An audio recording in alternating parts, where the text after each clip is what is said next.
बिस्मिल्लाहिर्रहमानिर्रहीम। आओ उर्दू सीखें। सबक नंबर 2। हम कौन सा सबक पढ़ रहे हैं? सबक नंबर 2। हम हुर्फों के नाम नहीं पढ़ेंगे बल्कि हुर्फों के आवाज़ पढ़ेंगे और आवाज़ के ज़रिए उर्दू सीखेंगे। सबक नंबर 2। आम। ये पहले क्या है? आ। ओ है, उसके ऊपर मद है। आ। म।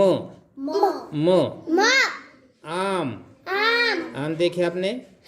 आम खाने में कैसा होता है? मीठा। आम। ये द है पहले, उसके बाद वो है। द को वो मिलाने के बाद होता है दो। अब दो कहाँ कहाँ है? देखो, यहाँ पे दो है, यहाँ पर दो है, यहाँ पर दो है। दो दो दो दो दो दो। ठीक है, समझ में आ रहा? दो आम। दो आम। आम। दो आम। दो आम। दो आम। दो आम। दो। समझ में आ रहा? ये क्या है? आ। म।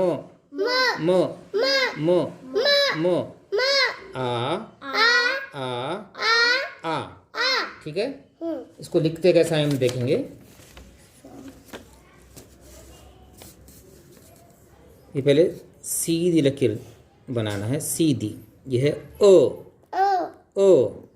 इसके ऊपर मद लगाने के बाद होता है आ। हमेशा के लिए याद रखो, आ।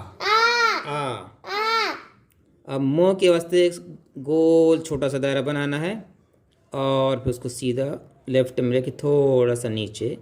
ये हो आम। आम। ये दो आवाज़ें अच्छी तरह से याद रखो। ये पहला है आ, दूसरा है म। आम। इसकी आदि शक्लें हम बाद में सीखेंगे। उसके नीचे ये द और ये वो, दोनों के मिला के बना दो।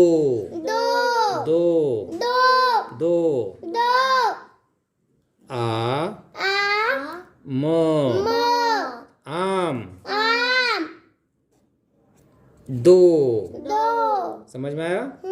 तो आज हमने 4 आवाजें सीखे। कितनी आवाजें सीखे? पहली आवाज है आ। दूसरी आवाज है म। तीसरी आवाज है द। चौथी आवाज है वो। अब ये आ को और म को थोड़ा सा नजदीक लिखेंगे तो ये बनेगा आम। दो को और वो को मिला के लिखेंगे तो ये बनेगा दो। इस तरह से आज हमने 4 आवाज़ें सीखे हैं। अगले सबक में दीगर आवाज़ें सीखेंगे। अल्लाह हाफिज़।